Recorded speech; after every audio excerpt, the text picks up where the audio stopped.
It is my intention to use this unified meditation as a tool to shift the planet into the most optimal timeline to completely remove all viruses from the physical plane of existence.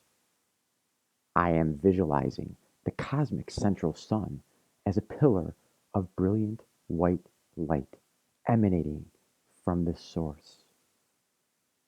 It is entering the galactic central sun and traveling into the Milky Way galaxy and entering our star system.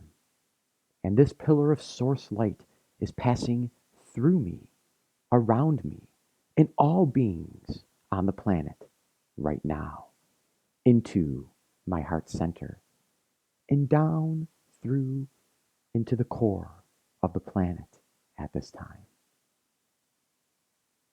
My visualization, my imagination, this is my power.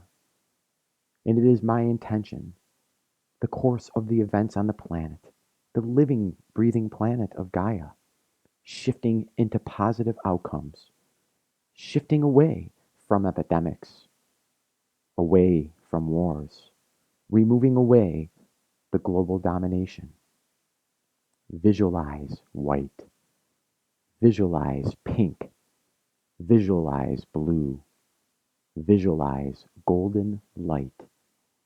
Visualizing white, pink, blue, and golden light healing all inequalities, easing poverty, and bringing abundance to all humanity. A new grand cosmic cycle during this age of Aquarius right now, bringing light, love, and happiness to all beings on earth. Feeling my own heart, loving my own self, applying my own guidance for feeling balanced in this body from this clear state of consciousness. It is my intention to shift the planet, to shift myself, and to command what I am.